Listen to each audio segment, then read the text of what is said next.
All right, I got a recap of round 2 for you, and it has been a very, very eventful round. Here is a look at the Boneyard dish and what casualties we've had this game, or in this round. And yeah, pretty eventful. A lot of aligned neutrals and neutral minor powers have been activated or attacked. The Brits lost one of their poison gas. The Ottomans got very lucky in one battle. The Ottomans also lost their cruisers. Germany has lost a cruiser and a transport, 2 transports. What else? We got a lot of Russians in here. We got some Japanese. We got some Germans. We got the Brits, some British cruisers and French cruisers as well. So a hefty amount of, a fair amount, overall pretty hefty amount of sea units lost in total. Austrians lost some stuff too, and yeah, about does it. A lot of French stuff, a little bit of everybody except for Italy and U.S. But Italy just joined the war. So going over everything what happened in turn order, Austria-Hungary nailed out Serbia, and eliminated Romania as well in a pretty heavy force. So we got a sizable Austro-Hungarian army here in Romania, and also in Serbia. And on the Ottomans' turn, they aligned Bulgaria for Austria-Hungary. So I presume we will see the rest of the Balkans domino effect soon after this, and maybe get some tit-for-tat action going with Italy in a bit. Let's see, Russia, sensing kind of what to do, instead of counterattacking against Austria-Hungary and Romania, decided they have their forces split, so Russia's piling in Belarus and Crimea, as the Ottomans were on the border here in Armenia as well. So kind of the decision of, depending on what Austria-Hungary does, where Russia will attack or have to just, basically Russia doom-stacked enough in Crimea that maybe it'll be off-putting to Austria-Hungary, maybe not. But the Ottomans did instead of going up this way, as has usually happened in a lot of our games, on the Ottomans' turn, as you see, they went into Persia instead, because the British Empire went in there. Anyway, but I'll come back to that in a bit, because that is worth going over in detail. Germany congregated in mass in Poland and took that back, and also sent minimal force into Lithuania and knocked out a Russian infantry there, and they went and took what they could into western Ukraine as well, knocked that out. There were only a couple infantry, I think, in each one of those territories, and there was one in Lithuania. So Russia's kind of forcing them to pick a lane, so to speak. So, or at least that's the idea. On the Western Front, Germany declared war against Britain and invaded Belgium, as well as, what else did they do? They attacked down in Africa. They took over Nigeria as a walk-in, and Anglo-Egyptian Sudan, and he tried to bomb London, but was unsuccessful with the Zeppelins, so London didn't lose any IPCs from that. And then he went up to Convoy in Canada, and he sent his fleet down here to Gibraltar. And he did take out Gibraltar, but as you can see, the French took it back. And he left a cruiser behind here in 19, which blocked the British fleet from moving past that. So Britain, on their turn, took out that cruiser, and Britain sent 2 cruisers to knock out this sub up here in 2. But as you can see, the sub survived and killed both cruisers, sinking them to the bottom of the Atlantic. And Yeah, about does it right there.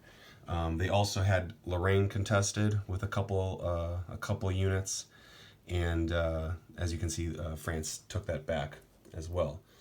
It was like 2 units lost on both sides with the infantry and artillery remaining for France. France then took everything that was in Burgundy and congregated up to Picardy to kind of begin the Western Front standoff here, so to speak, and then Britain also dropped off a few ground units as well. And then on their turn, Britain built in Egypt and India. Britain took over Persia, knocked it, got an effective poison gas roll, but still lost 2 units in the process. And then, as you can see on the Ottomans' turn, they countered them severely. Madman managed to get a machine gun on his tech roll. He bought a tech token and got a machine gun. Like I've said, they're a very popular tech this game. In previous videos, I was talking about that. So far, there's been a lot of machine guns popping up on the map. And that gave him quite a good boost, and he rolled almost enough hits. He was one unit shy with the Ottomans against Britain and the British Empire and Persia here. So that is detrimental to the British theater on this, the British theater on this front right here. So this is they're in trouble. That is for sure. The Ottomans also went up to Caucasus and knocked out a Russian infantry and took control of that as well. Built a few more units. Didn't really send anything into Palestine because there was a British unit here. Britain took over, dropped off the infantry from Cyprus there.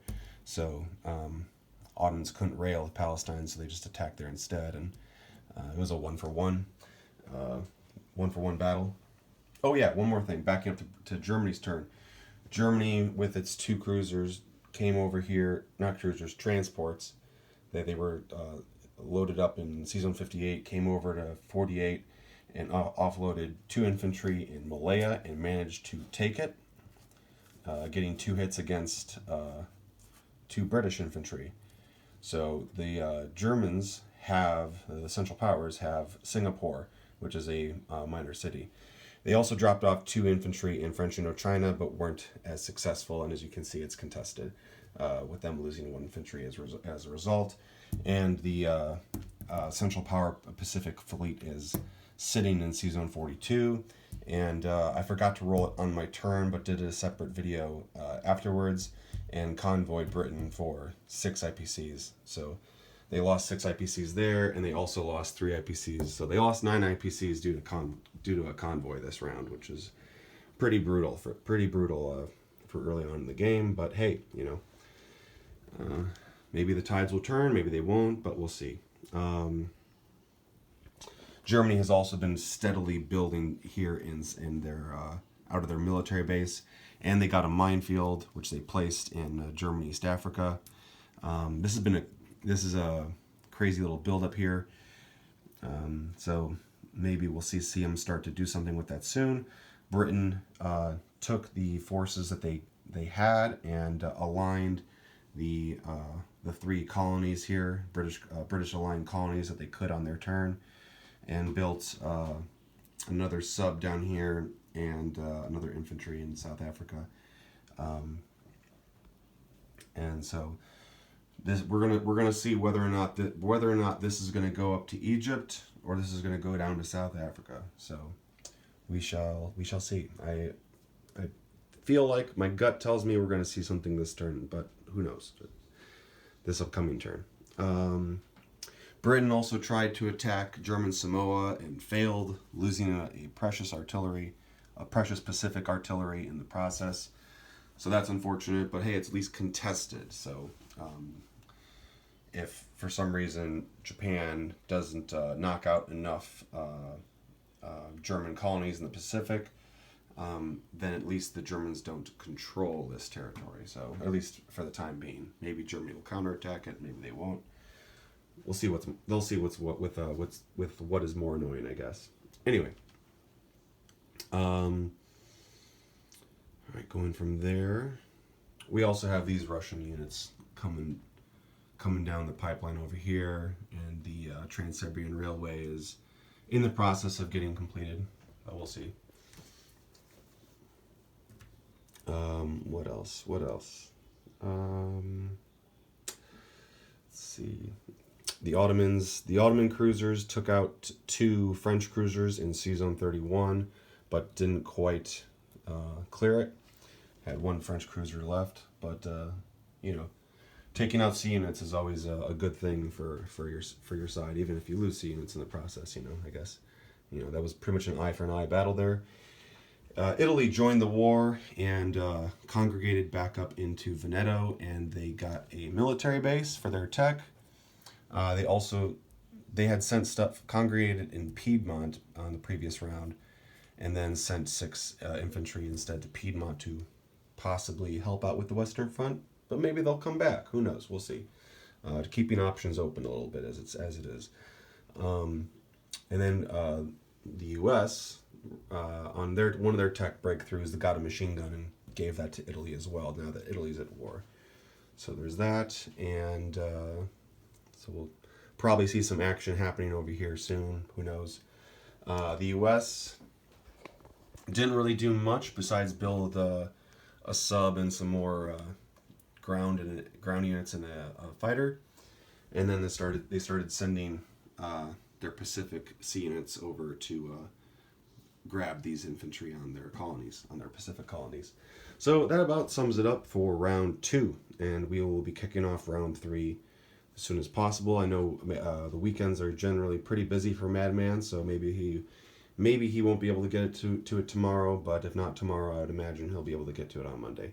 So anyway, stay tuned. We're rolling along with this game. I'm very happy with how this game is panning out, or how it's unfolding. The dice have been very strange with this game so far. Madman has been really lucky with the rolls on his videos. I've been fairly lucky on some rolls, but I got diced up there, crushed over here.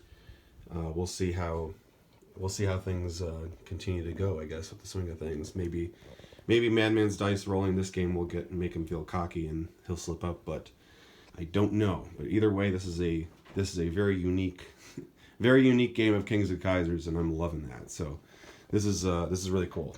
So stay tuned to the beginning of round 3.